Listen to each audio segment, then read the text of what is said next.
The first sign of trouble came through the quantum relay at 0347 hours, Galactic Standard Time. Captain Sarah Chun was drinking her morning coffee in the command center of the Human Defense Station Prometheus when the emergency beacon pierced through the usual background chatter of space traffic. The message was desperate, broken, transmitted on a universal distress frequency that hadn't been used in over 2 decades. Static filled most of the transmission, but the core message was clear enough to make Chen's blood run cold.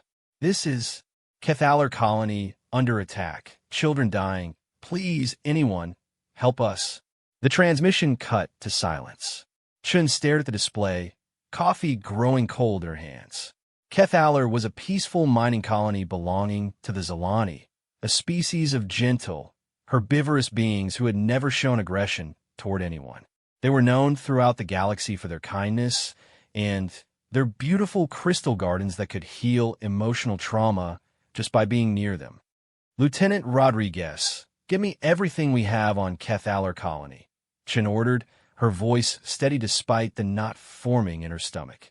Rodriguez's fingers flew over his console. Ma'am, Cathalar is located in the Outer Rim, about 6 light-years from here. Population roughly 50,000 Zalani, mostly families. They mine rare crystals used in medical equipment. No military presence, no weapons manufacturing. They got basic defensive shields, but nothing that could stop a serious assault. Chen nodded grimly. The Zalani were pacifists by nature. Their entire culture was built around healing and nurturing. They probably didn't even have proper weapons, just mining tools and construction equipment. Any idea who might be attacking them? She asked. Rodriguez pulled up more data. Could be the Vorthack Raiders, ma'am. We've had reports of increased activity in that sector. They've been hitting outer colonies, taking slaves and resources. The Zalani crystals would be worth a fortune on the black market. Chun felt anger building in her chest. The Vorthack were parasites, a species that had turned to piracy and slavery when their homeworld died. They preyed on peaceful civilizations, taking what they wanted and leaving nothing but destruction behind. What's our response time to Cathalar? She demanded. If we leave now with the full Marine battalion, 18 hours, ma'am. 18 hours. Chen closed her eyes, imagining what could happen to 50,000 innocent Zalani in 18 hours. The Vorthack were known for their cruelty. They didn't just kill quickly. They enjoyed causing pain and terror. Ma'am, Rodriguez said quietly, the Galactic Council has protocols for this kind of situation. We're supposed to report the distress call and wait for them to organize a proper response through official channels. Chen looked at him sharply. How long would that take? Best case scenario? 3 days for the paperwork to go through, another 2 days to assemble a response force, then travel time. 5 days minimum. Chen's voice was flat. Those people will be dead or worse by then. The command center fell silent. Everyone knew she was right. The Galactic Council was effective at keeping peace between major powers, but they were slow to act when it came to protecting smaller colonies. Too much bureaucracy, too much politics, too many species worried about their own interests first. Chun stood up, decision crystallizing in her mind. Prep the Harbinger for immediate departure. Full Marine complement, all combat gear. We leave in 30 minutes. Ma'am, Rodriguez hesitated, we don't have authorization for military action outside human space. If we do this without council approval, then we face the consequences later. Chen's voice was iron. I didn't join the Human Defense Force to watch innocent people die while politicians argue about jurisdiction. The Harbinger was humanity's newest heavy cruiser, designed specifically for rapid deployment and close combat support. She carried a full battalion of human Marines, the most feared fighting force in known space. Other species respected human technology and human determination, but they feared human warriors. Chun made her way to the Marine barracks, where Major James Mitchell was already suiting up his troops.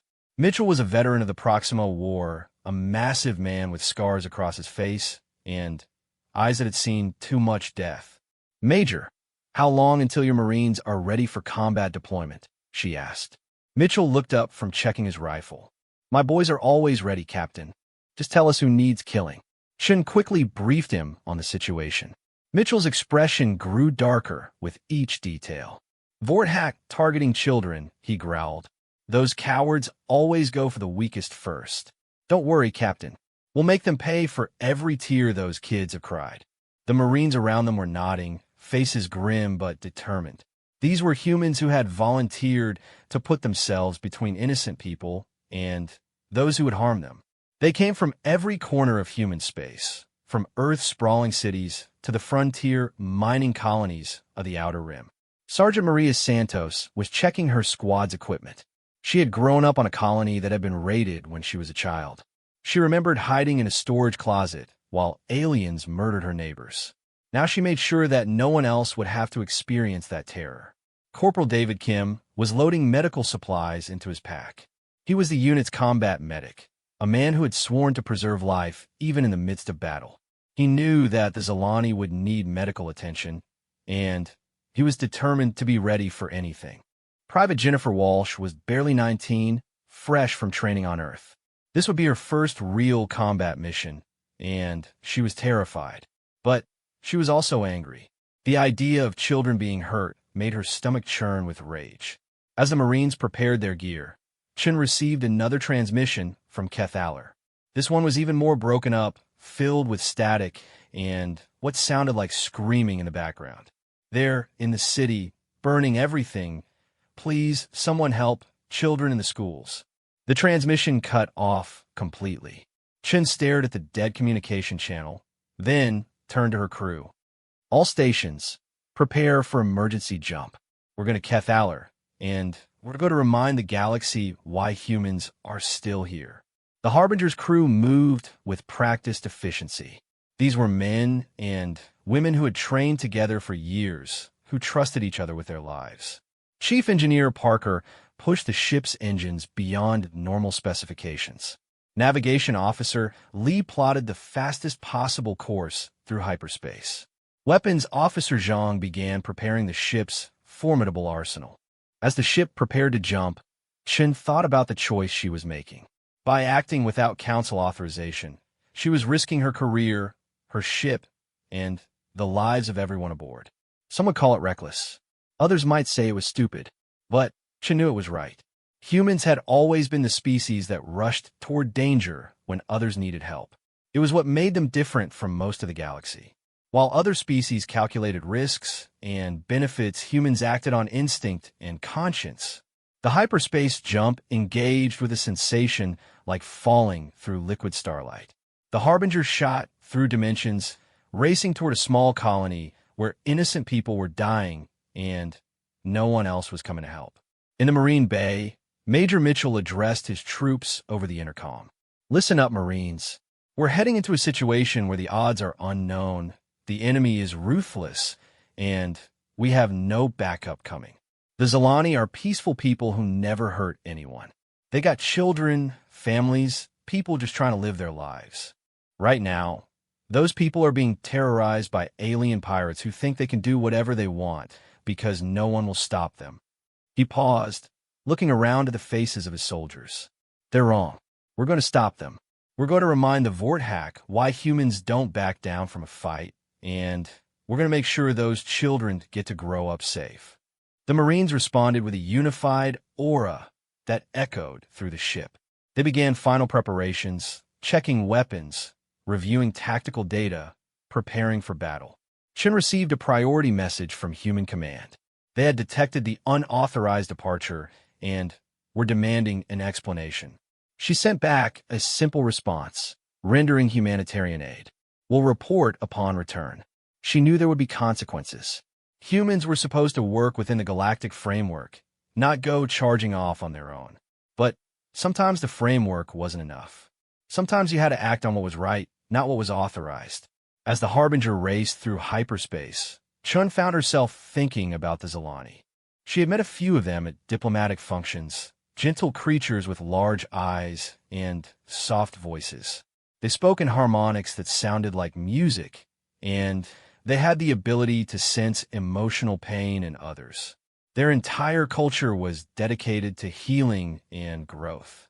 The idea of such beings facing the brutal Vorthak made her sick with anger. The Vorthak were raiders who had turned their ships into mobile torture chambers. They took prisoners not just for slave labor, but for entertainment. They enjoyed causing pain and fear. 18 hours to Kethalar. 18 hours to get there and try to save whatever was left. Chun prayed to whatever gods might be listening that they would arrive in time to make a difference. The stars streaked past in hyperspace, and the Harbinger carried its cargo of human determination toward a world in desperate need of heroes. Behind them, the galaxy continued its slow, careful politics. Ahead of them, children were crying for help, and human marines were coming through the smoke to answer that cry. The quantum relay crackled with another broken transmission from Kethalar, too damaged to make out words. But the screaming that came through was universal. Chun gripped her coffee cup tighter and silently urged the ship to go faster. In the Marine Bay, soldiers cleaned their weapons and prepared their hearts for what they might have to do to protect the innocent. They had volunteered for this burden, to stand between the helpless and those who would prey upon them. The countdown to arrival continued, each second bringing them closer to a world where humanity would once again prove that some things were more important than politics or protocol. Some things were worth fighting for, regardless of the cost. The Harbinger dropped out of hyperspace at the edge of the Kethalar system, and immediately every sensor on the ship began screaming warnings. Captain Chun stared at the tactical display in horror, her worst fears confirmed. 3 massive Vorthak war ships hung in orbit around the peaceful colony world. Each vessel was twice the size of the Harbinger, bristling with weapons and armored in black metal that seemed to absorb light. Smaller raider craft swarmed around them like angry insects, some heading down to the planet's surface, others already returning loaded with stolen cargo and prisoners. "My God," whispered Navigation Officer Lee, staring at the scanner readings. "They're not just raiding the colony. They're completely destroying it." The planet's surface showed dozens of fires burning across the main continent. The beautiful crystal cities that the Zilani had built over centuries were being systematically demolished. Worst of all, the scanners detected multiple slave pens set up near the landing sites, filled with hundreds of captive Zilani. Chun felt cold rage settle into her bones. This wasn't just a raid for resources. The Vorthak were making an example of Kethalar, showing the galaxy what happened to worlds that couldn't defend themselves. "Captain," called Chief Engineer Parker from his station, "I'm detecting some kind of jamming field around the planet. The Vorthak are blocking all communications in and out. That's why we stopped receiving transmissions. Can you break through it?" "Maybe, but it'll take time, and they'll detect us the moment I try." Shin nodded grimly. They had lost the element of surprise. 3 capital ships against 1. Any sane commander would retreat and call for backup. But backup would take days to arrive, and by then, every Zilani on the planet would be dead or enslaved. "Major Mitchell, report to the bridge immediately," she ordered. Mitchell arrived within minutes, his face already painted with combat colors. He had reviewed the tactical situation on his way up, and knew exactly how bad their odds were. "Captain, my Marines are ready for deployment. How do you want to play this?" Chin studied the tactical display, her mind racing through possibilities. The Vorthak have 3 capital ships, but they're spread out to maintain orbital control. If we hit them fast and hard, we might be able to take out their command ship before they can coordinate a response. And then? Mitchell asked. Then we get our Marines to the surface and start pulling those people out of the slave pens. It's going to be a running fight, James. We'll be outnumbered at least 10 to 1. Mitchell grinned fiercely. Marines love those odds, Captain. Makes it sporting. Shin activated the ship-wide intercom. "All hands, this is the captain. We are about to engage 3 enemy capital ships in defense of the Kethalar colony. The enemy has superior numbers and firepower. Some of you are probably wondering if this is a suicide mission." She paused, looking around at her crew. Every face showed determination mixed with fear, but no one was backing down. I won't lie to you. This is going to be the fight of our lives. But down on that planet are 50,000 innocent people who did nothing wrong except live in a peaceful society that couldn't defend itself. Right now, children are watching their parents die. Right now, families are being torn apart by alien pirates who think they can do whatever they want because no one will stop them. Her voice grew harder. They're wrong. We're going to stop them. We're going to show the galaxy that humanity doesn't abandon the innocent, no matter what the odds. We're going to remind the Vorthak why humans are still here when so many other species have fallen to their rates. The bridge crew straightened at their stations. Throughout the ship, Marines checked their weapons one final time and said quiet prayers to whatever gods they believed in. Weapons Officer Zhang, target the lead Vorthak ship. All forward batteries, maximum power. Aye, Captain. Weapons charged and locked. Chief Parker, give me everything the engines have got. We're going fast and hard. You've got it, Captain. Engine output at 110%. The Harbinger accelerated toward the enemy fleet, her weapons powering up and her shields at maximum. On the planet below, the Vorthak continued their systematic destruction, unaware that death was coming for them from stars. The first Vorthak ship detected them when they were still 2 million kilometers out. Warning klaxons began blaring across the enemy fleet as they scrambled to respond to the unexpected threat. But they had grown lazy from attacking defenseless colonies, and their reaction time was slow. The Harbinger opened fire at maximum range, her plasma cannons sending streams of superheated energy across space.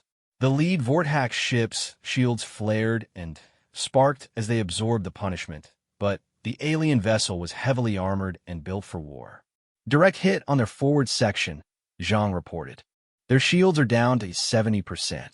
Return fire came immediately, massive energy blasts that lit up the Harbinger's shields like fireworks.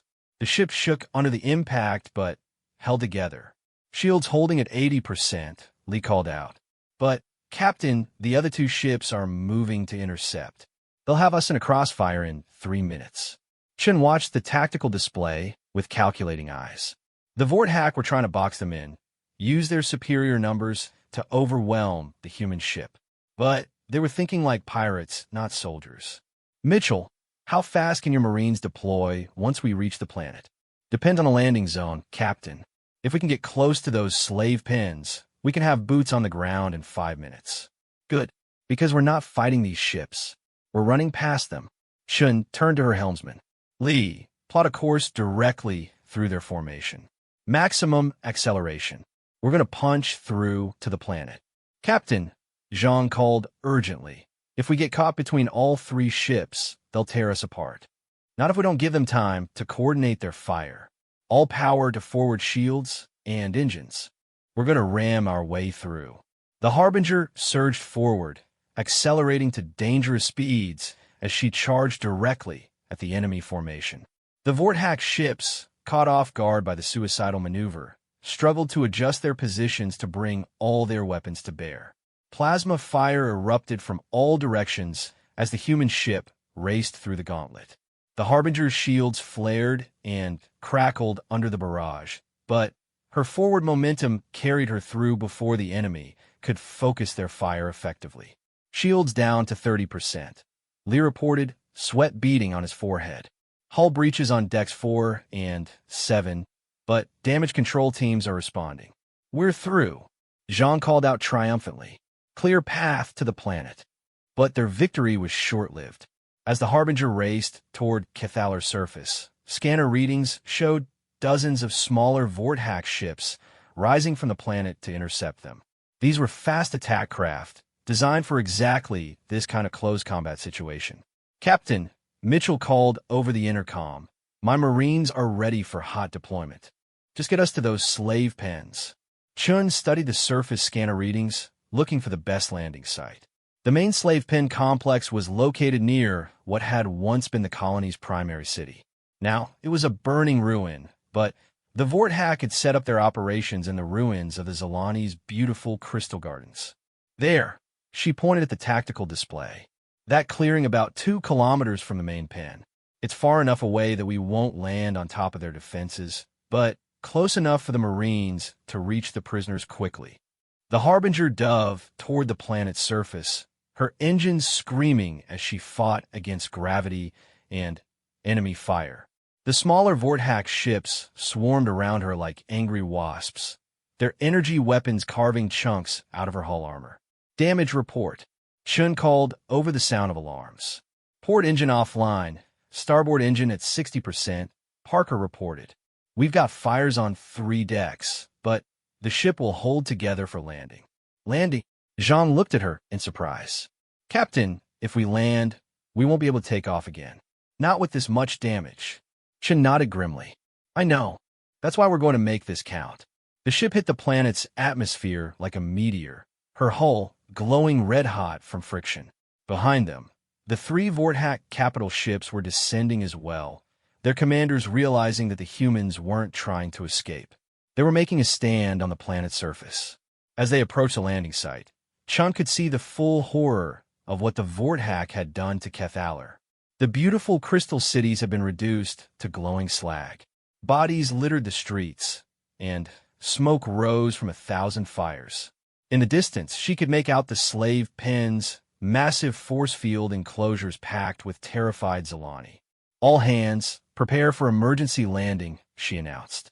Marines, be ready to deploy the moment we touch down. Remember, those people down there have been waiting for help. Don't let them down. The Harbinger hit the ground hard, her landing struts crumpling under the impact. But the ship held together, and even before the engines shut down, the Marine deployment bay was opening. Major Mitchell led his troops out into the smoke and chaos of Cathalar's surface. They moved in perfect formation, weapons ready, faces grim with purpose. Behind them, the damaged Harbinger settled into the alien soil, her mission transformed from ship-to-ship combat to ground support. Around them, the planet burned. In the distance, alien raiders continued their systematic destruction of everything the Zilani had built. And from orbit, 3 massive warships began their descent to finish what they had started.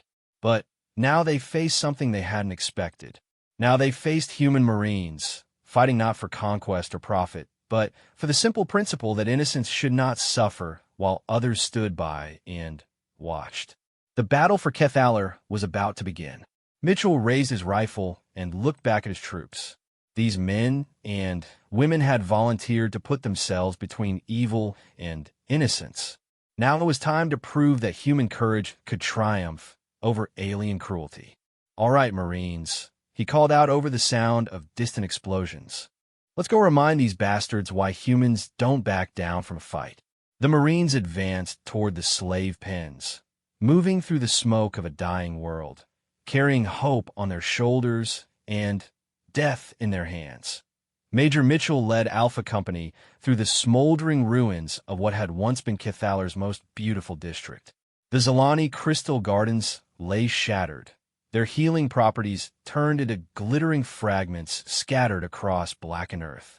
The sweet scent of the alien flowers had been replaced by the acrid smell of burning metal and something far worse. Contact ahead, whispered Sergeant Santos, raising her fist to halt the advance. Through her scope, she could see a Vorthack patrol moving between the ruined buildings. The aliens were massive creatures, nearly 8 feet tall, with chitinous armor that covered their insectoid bodies.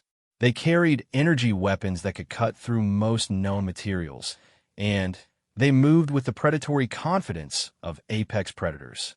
Mitchell studied the enemy through his own scope.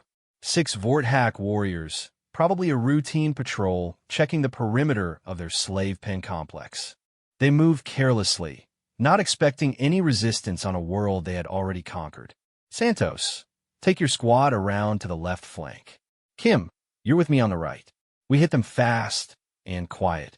Remember, we can't let them alert the main force. The Marines moved like ghosts through the debris, their training taking over. These were soldiers who had learned to fight on a dozen different worlds against enemies that ranged from insectoid hive minds to crystalline beings of living energy. But the principle was always the same: protect the innocent, destroy those who would harm them. Santos reached her position first, settling into cover behind a fallen crystal spire. Her squad spread out behind her, each Marine finding concealment and preparing for the signal. Through her earpiece, she could hear the quiet breathing of her teammates, the only sound in the devastated landscape.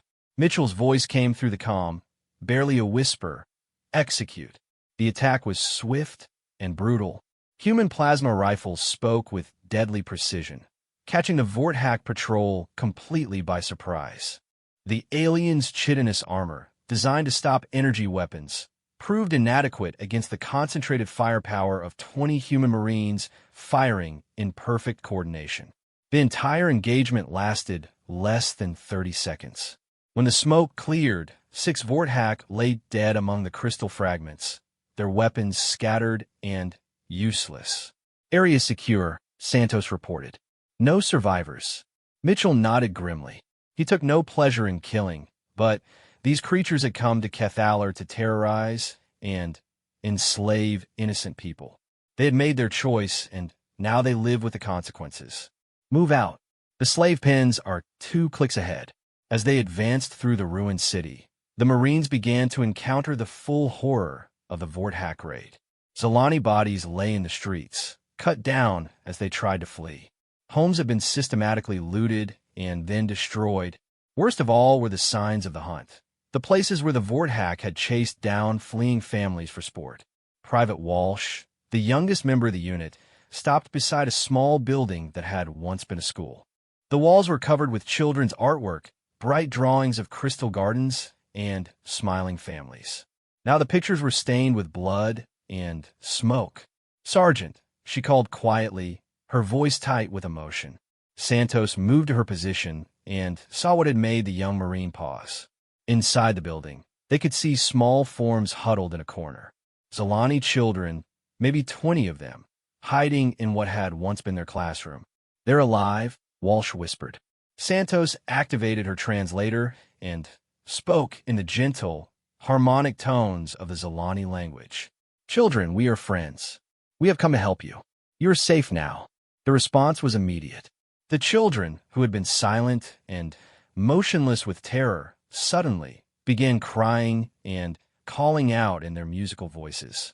They had been hiding for hours, maybe days, listening to the sounds of their world being destroyed around them. Mitchell moved up to assess the situation. "Can we move them?" Santos was already inside the building, kneeling beside the terrified children. The oldest couldn't have been more than 10 years old by human standards. They were beautiful creatures with large, expressive eyes and skin that shimmered with natural patterns. Now those eyes were filled with trauma that no child should ever experience. "They're in shock," Santos reported. "Some of them are injured, but nothing life-threatening. They're asking about their parents." Mitchell felt a cold fury settle in his chest. These children had watched their families die. They had hidden in this building while their entire world collapsed around them. The Vorthak would pay for this. "Corporal Kim, set up a medical station here. Treat the wounded and keep these kids safe. Santos, detail 3 Marines to guard this position. The rest of us continue to the slave pens." Kim immediately began unpacking his medical supplies. As a combat medic, he had seen plenty of wounded soldiers, but treating traumatized children was something different entirely.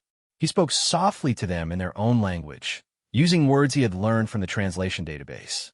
"You are brave," he told them. "You survived. Now we will make sure you stay safe." The remaining Marines pressed on toward their primary objective. As they moved deeper into the conquered territory, they began to hear sounds in the distance. Voices calling out in the Zolani language, mixed with the harsh barking of Vorthak commands and the hum of energy weapons.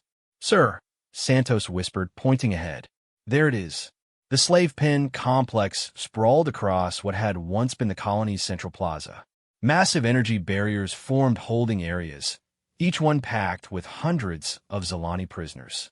The adults stood protectively around their children, but they all bore the marks of abuse and terror. Vorthak guards patrolled the perimeter, their weapons ready. These were not the casual patrol they had encountered earlier, but professional soldiers prepared for trouble.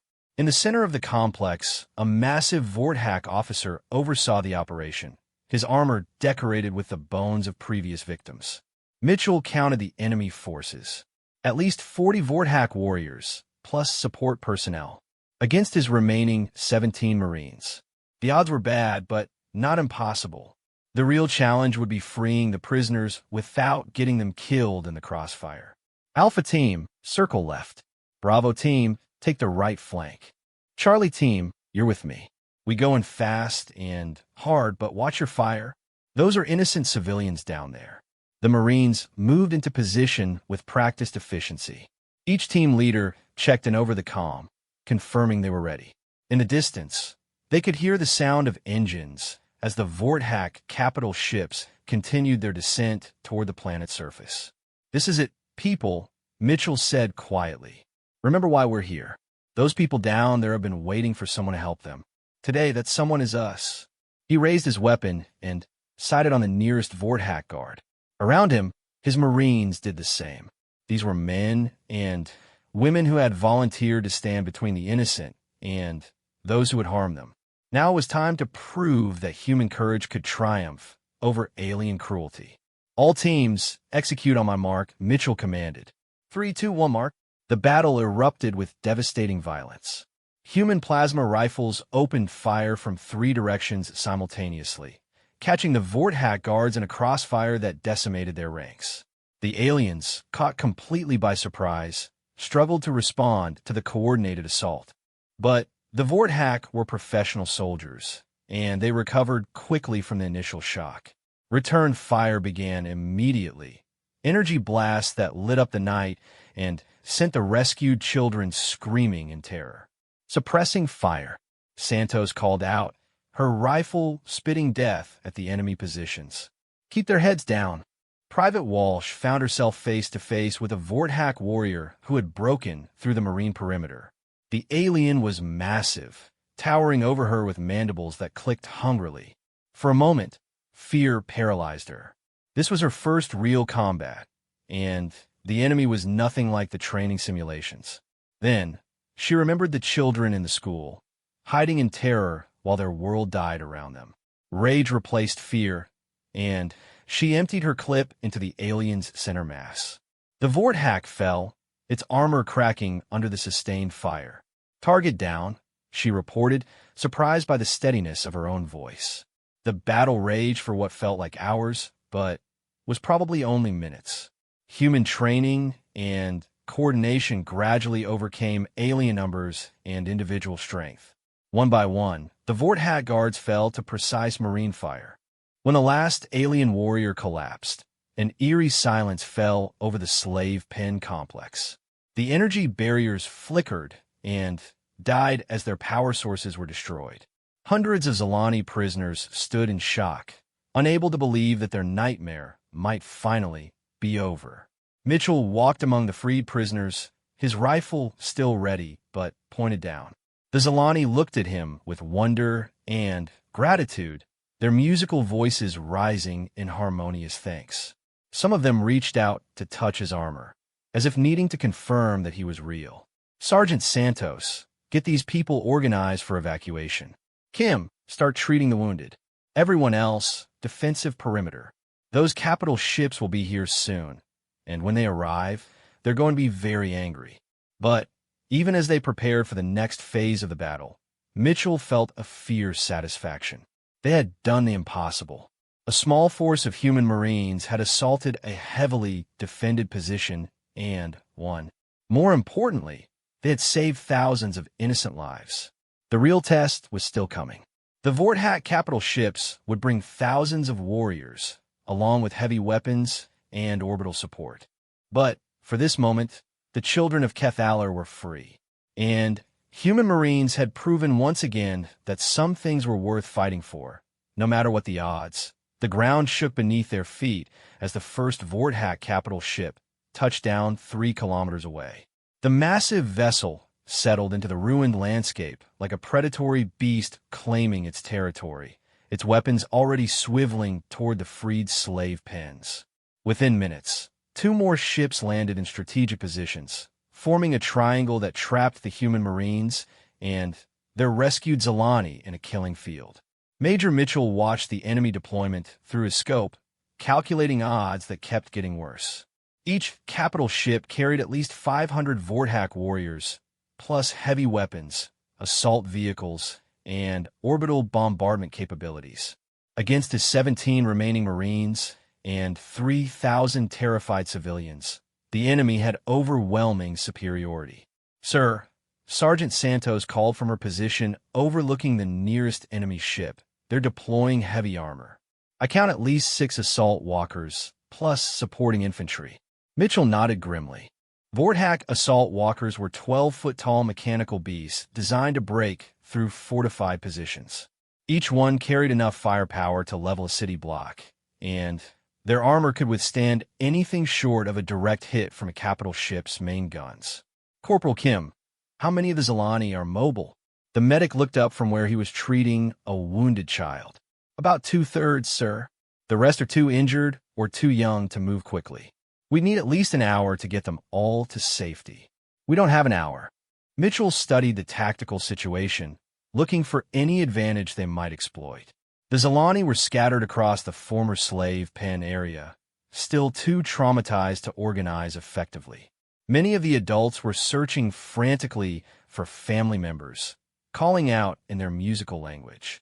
"Major," came Captain Chen's voice over the comm from the ground at Harbinger. "I'm reading massive enemy formations converging on your position. What's your status?" "Surrounded and outnumbered about 50 to 1, Mitchell replied calmly. "We freed the prisoners, but we can't evacuate them before the enemy reaches us." There was a pause. Then Chen's voice came back, tight with determination. "Roger that, Major. The Harbinger's weapons are still operational, and we've got a few tricks left. Hold your position. Help is coming." Mitchell knew that Sean was stretching the truth. The Harbinger was damaged and grounded, her crew busy trying to keep her systems online. But he appreciated the morale boost for his Marines. "All right, people," he called to his troops. "We're going to do this the hard way. Our job is to keep these civilians alive until evacuation arrives. That means we hold this position against everything the Vorthak can throw at us."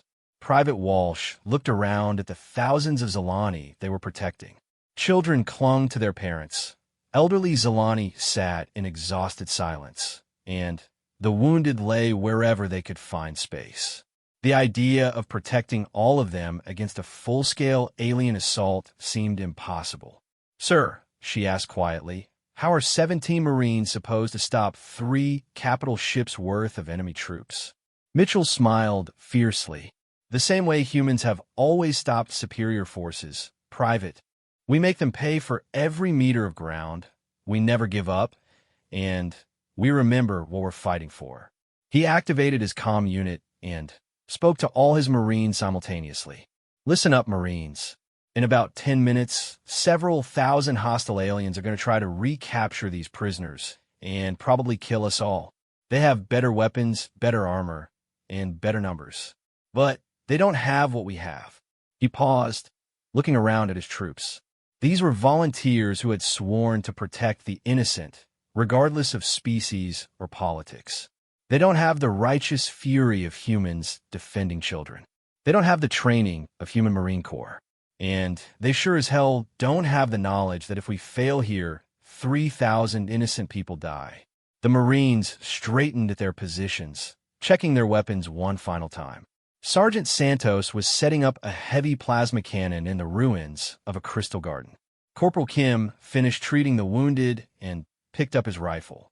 Private Walsh found herself standing beside a group of Zalani children, their large eyes looking up at her with complete trust. "We hold until relief arrives," Mitchell concluded. "No retriat, no surrender, no exceptions." Make them remember why humans are still here when so many other species have fallen. The first enemy probe came within minutes. A squad of Vorthak scouts moved carefully through the ruined city, trying to determine the human positions and strength. They never made it back to report. Santos took them out at 800 meters, her rifle speaking with mechanical precision. 6 hostiles down. They know where we are now. The response was immediate and overwhelming. Energy weapons lit up the night as hundreds of Vorthak warriors opened fire from concealed positions throughout the ruined city. The Marines took cover among the crystal debris, returning fire with disciplined volleys that made every shot count. But they were vastly outnumbered, and the enemy was closing in from all sides. Movement on the left flank. Kim called out, his medical scanner detecting the heat signatures of approaching enemies. At least 30 hostiles, range 400 meters. I see them, Santos replied, swinging her heavy weapon toward the new threat. The plasma cannon spoke with a voice like thunder, sending superheated bolts into the enemy formation. Vorthak warriors fell, their chitinous armor cracking under the assault. But for every alien that fell, 2 more seemed to take its place. The enemy was advancing in waves, using their superior numbers to overwhelm the human positions through sheer attrition. Sir, Walsh called urgently.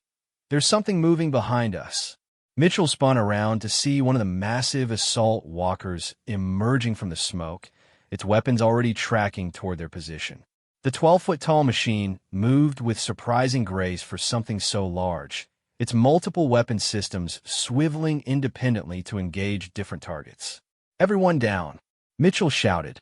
The assault walker opened fire, its main cannon sending a bolt of energy that vaporized a section of Crystal Garden where Santos had been crouched. The sergeant rolled aside just in time, coming up with a rifle ready. I can't penetrate that armor, she called out in frustration. The walker continued its advance, its secondary weapons spraying the area with suppressing fire. Behind it, Mitchell could see more enemy infantry moving up to exploit the breakthrough. Then, salvation came from an unexpected direction. Captain Chen's voice crackled over the comm. Danger, close fire mission inbound. Keep your heads down. From orbit, the damage harbinger's remaining weapons spoke with concentrated fury. Plasma bolts designed for ship-to-ship combat lanced down from space, striking the assault walker with devastating precision. The alien machine staggered under the bombardment, its armor glowing white-hot. But even the harbinger's guns weren't enough to stop it completely. The walker kept advancing, damaged but still functional, still deadly. That's all I can give you, Chen reported. The targeting systems are offline. Mitchell looked around at his Marines, scattered among the ruins and running low on ammunition.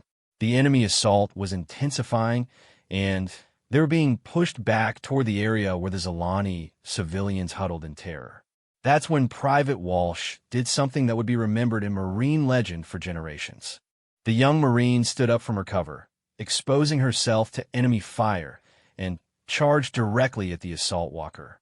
In her hands, she carried every explosive charge the squad had left, cobbled together into an improvised bomb that would either destroy the enemy machine or kill her in the attempt. Walsh, get down. Santos skrämde. But Walsh was already moving, sprinting across open ground while energy blasts seared the air around her. A Vorthak sniper's shot caught her in the shoulder, spinning her around, but she kept running. Another blast singed her leg, but she didn't slow down. She reached the assault walker just as it was preparing to fire its main cannon into the cluster of civilian refugees. Without hesitation, Walsh leaped onto the machine's leg assembly and began climbing toward its weapon systems. The walker tried to shake her off, its movements becoming erratic as the pilot realized the danger. But Walsh held on with grim determination, pulling herself up the machine's armored hull while Vorthak infantry fired at her from all directions. She reached the walker's main weapon just as it was charging for another shot. With a prayer to whatever gods protected crazy Marines, she activated her improvised bomb and leaped clear. The explosion lit up the night, sending fragments of alien technology scattering across the battlefield. When the smoke cleared, the assault walker lay in pieces, its weapons destroyed, and its crew dead. Walsh hit the ground hard, her armor smoking and her body battered by the blast. But she was alive, and the immediate threat to the civilians was over. Medical, Kim called, already running toward her position. Around them, the battle continued to rage. But Something had changed in the Marines' attitude. If a 19-year-old private could take down an assault walker with improvised explosives and sheer courage, then maybe 17 Marines really could hold off an army. The Vorthak seemed to sense the shift as well. Their advance became more cautious, more respectful of the human positions. They had expected easy victory over a small force of isolated soldiers. Instead, they were paying a terrible price for every meter of ground. But the enemy kept coming, driven by their own commanders and the knowledge that their reputation for invincibility was at stake. If word spread that humans could defeat Vorthak forces, it would undermine their ability to terrorize other worlds. Mitchell reloaded his rifle and prepared for the next assault. Around him, his Marines did the same. They were outnumbered, outgunned, and running low on ammunition. But they were human Marines protecting innocent children, and that made them the most dangerous force in the galaxy. The attack came at dawn, just as the alien sun began to rise over the devastated landscape of Cathalar. The Vorthak had spent the night massing their forces, bringing up every warrior, every weapon, every piece of equipment they could deploy. This would be their final assault, designed to crush the human resistance once and for all. Major Mitchell crouched behind the twisted remains of Crystal Spire, watching the enemy formations advance across the ruined plaza. 3 waves of Vorthak infantry, supported by the remaining assault walkers, air support, and artillery. Behind them came the command staff, confident that sheer numbers would finally overwhelm the stubborn humans. His Marines were exhausted, running on adrenaline and determination alone. They had been fighting for 6 hours straight, holding impossible positions against overwhelming odds. Ammunition was critically low, medical supplies were almost gone, and several of his people were wounded. But they were still fighting, and behind them, 3,000 Zalani civilians huddled in whatever shelter they could find, looking to the humans as their only hope of survival. "Sir," Sergeant Santos called quietly from her position. "I'm down to my last power cell. Maybe 20 shots left." Similar reports came in from around the perimeter. Corporal Kim had 15 rounds remaining. Private Walsh, her arm in a makeshift sling from her assault on the walker, had even less. They were about to face the largest enemy assault yet with almost no ammunition. "Captain Chun," Mitchell called over the comm. "What's the status on that evacuation?" Chen's voice came back tight with frustration. "Still working on it, Major. The Harbinger's too damaged to lift off, and I can't raise any response from the Galactic Council. We're on our own." Mitchell nodded grimly. He had expected as much. The galaxy was full of species that talked about justice and protecting the innocent, but when it came time to act, they found excuses and delays. Only humans seemed willing to actually fight for what was right. "All right, people," he called to his Marines, "this is it. The enemy is throwing everything they have at us. We're low on ammunition, we're outnumbered 100 to 1, and we got no backup coming." He paused, looking around at the faces of his soldiers. Tired, dirty, wounded but not beaten, never beaten. But we got something they don't understand. We got the knowledge that sometimes someone has to stand up and say no more. Someone has to draw a line in the sand and refuse to let evil pass. Today, that someone is us. The Vorthak assault began with artillery fire, energy blasts that shattered what remained of the Crystal Gardens and sent debris flying in all directions. The Marines pressed themselves into whatever cover they could find, enduring the bombardment and waiting for their chance to strike back. "Incoming infantry," Santos called out as the first wave of Vorthak warriors charged across the plaza. Range 300 meters. The Marines opened fire with everything they had left, making every shot count. Vorthak warriors fell to precise rifle fire, but others kept coming. There were simply too many of them. Walsh found herself face to face with a Vorthak squad leader, a massive alien whose armor was decorated with the bones of previous victims. Her rifle clicked empty just as the creature raised its weapon to fire. Time seemed to slow as she stared death in the face.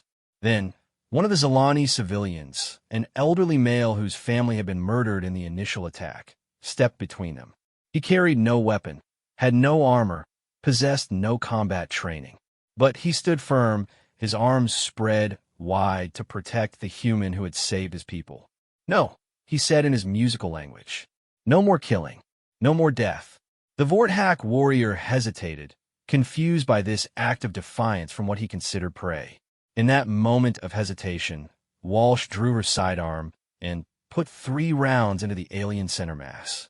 The creature toppled backward, its weapon falling from nerveless claws.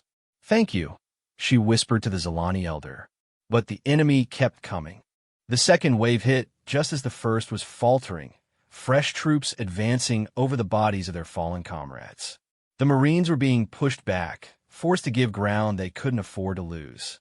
"Sir," Kim called urgently, "they're getting too close to the civilians." Mitchell could see Vorthak warriors breaking through their perimeter, advancing toward the huddled mass of refugees. In moments, the slaughter would begin. All their sacrifice would be for nothing. That's when the sky lit up with fire. Plasma bolts rained down from orbit, not from the Harbinger, but from ships that hadn't been there moments before. Through the smoke and chaos, Mitchell could see the angular hulls of Galactic Council vessels, their weapons speaking with devastating precision. "This is Admiral Thexaron of the Council Fleet," came a voice over the emergency frequency. "Human vessels, identify yourselves and your status." Mitchell keyed his comm with hands that shook from exhaustion. "This is Major Mitchell, Human Defense Force Marines. We are defending Zilani civilians from Vorthak raiders. We need immediate support." There was a pause. Then, the Admiral's voice came back, filled with something that might have been awe. "Major, our sensors show you have held position against 3 capital ships, and their full complement of troops, with 17 soldiers." "16 now, sir," Mitchell replied, glancing at where one of his Marines lay still beneath a medical blanket. "But we're still fighting." The Council ships opened fire in earnest, their weapons targeting the Vorthak capital ships and support positions. But they were too far away to provide immediate ground support, and the enemy infantry was still closing on the civilian positions. That's when the real miracle happened. Across the ruined landscape of Kethalar, shapes began to emerge from hiding places that no one had known existed. Zilani civilians, thought to be helpless victims, revealed themselves to be survivors who had been waiting for their moment. They carried no weapons in the traditional sense, but they had mining tools, construction equipment, industrial machinery that they had hidden when the raiders first landed. Most importantly, they had something the Vorthak had never encountered before: the righteous fury of a peaceful people pushed beyond their breaking point. An elderly Zilani female stepped forward, her graceful form belying the mining laser she carried. She spoke in the harmonic tones of her people, but her words were translated for all to hear, for our children, for our families, for those who answered our call when no one else would come. The Zilani counterattack was unlike anything the Vorthak had ever faced. These are not warriors, but farmers and teachers, artists and healers who had watched their world burn. They moved with desperate courage, using their intimate knowledge of the local terrain to outflank the alien invaders. A group of Zilani engineers had rigged their construction equipment into improvised weapons. Plasma cutters designed to shape crystal gardens became instruments of war, slicing through Vorthak armor with surgical precision. Heavy lifters meant for moving building materials hurled chunks of debris with devastating accuracy. But it was the children who turned the tide. The youngest Zilani, those who had been hidden in schools and shelters throughout the city, emerged carrying their own weapons, songs. The Zilani had a unique ability to harmonize with crystalline structures, using sound to shape and manipulate their environment. Now they used that gift for war. Their voices rose in complex harmonics that resonated with the crystal fragments scattered across the battlefield. The shattered remains of their beautiful gardens responded to the call, lifting into the air and spinning in precise formations. What had once been art and beauty became a storm of crystalline razors that cut through Vorthak ranks like a scythe. The alien raiders, caught between human marine fire and an awakened civilian population, began to break. Their formations dissolved into confusion as warriors found themselves fighting on multiple fronts against enemies they didn't understand. Major Mitchell, came Admiral Thexarin's voice over the comm.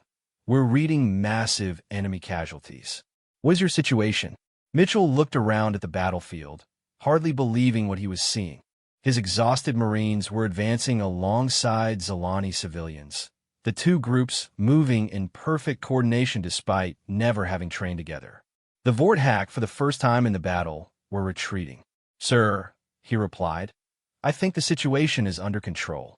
The final Vorthak resistance collapsed within the hour. Their commanders, seeing their forces decimated by the unexpected alliance of human military precision and Zalani determination, ordered a general retreat. The three capital ships lifted off with whatever troops they could recover, leaving behind hundreds of dead and a lesson they would never forget. As the enemy ships disappeared into hyperspace, a profound silence fell over the battlefield. Then, slowly, the sounds of celebration began. Zalani voices rose in harmonious song, this time not for war, but for joy. Children emerged from hiding places to reunite with parents. Families that had been torn apart by the raid came together again. Captain Chen's voice crackled over the comm. Major, the Council fleet is requesting a full debrief. They want to understand how 16 Marines held off an army. Mitchell looked around at his troops, at the Zalani civilians who had fought beside them, at the children who had sung their enemies into defeat. He thought about the choice Captain Chun had made to act without authorization, the decision to risk everything for people they had never met. Tell them it's simple, Captain, he replied. Sometimes you have to do what's right, regardless of the odds. Sometimes you have to stand up and fight, not because you can win, but because it's the only choice you can live with. Private Walsh, her wounded arm still in a sling, was surrounded by Zalani children who were trying to teach her their harmonic language. The young Marine who had charged an assault walker with improvised explosives was now learning lullabies from beings whose world she had helped save. Sergeant Santos was working with Zalani engineers to repair some of the damaged crystal gardens. The woman who had held impossible firing positions was now helping to rebuild what war had destroyed. Corporal Kim had set up a field hospital where human medical technology worked alongside Zalani healing crystals. Marines and civilians, human and alien, worked together to tend the wounded and comfort the traumatized. As the Council ships settled into orbit and rescue vessels began arriving from across the galaxy, Mitchell reflected on what they had accomplished. 17 Marines and a damaged cruiser had taken on an enemy fleet and won. But more than that, they had proven something important about the nature of courage and justice. Admiral Thexarin's flagship landed near the ruined plaza, and the Admiral himself emerged to meet with the human forces. He was a tall, reptilian being whose species was known for their strict adherence to protocol and procedure. Major Mitchell, he said formally, I must inform you that your actions here violated several Council regulations regarding unauthorized military intervention. Mitchell nodded, expecting the worst. Yes, sir. Captain Chun and I are prepared to face the consequences of our decisions. The Admiral looked around at the reunited families, at the children playing among the crystal fragments, at the humans, and Zalani working together to rebuild what had been destroyed. I also must inform you, he continued, that the Council has voted to commend your actions as the finest example of military courage and humanitarian service in recent memory. Your willingness to act when others hesitated has saved thousands of lives and reminded us all of our duty to protect the innocent. He stepped forward and offered his hand in a human gesture of respect. The galaxy is fortunate to have humans willing to answer the call when others cry for aid. As night fell over Kethalar, the crystal gardens began to glow with their natural light, undimmed by the day's violence. Zalani families gathered in the ruins of their homes, singing the ancient songs of their people, while human Marines stood guard, protecting the peace they had all fought to achieve. Captain Chun joined Mitchell on a hill overlooking the settlement, watching as the two species worked together to heal the wounds of war.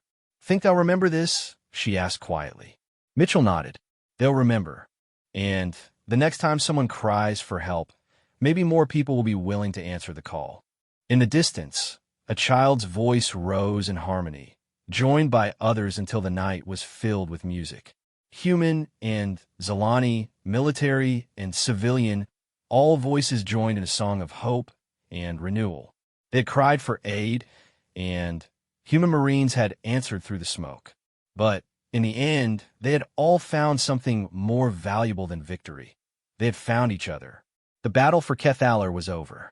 The war for justice and compassion would continue, and humanity would be there, ready to answer the call.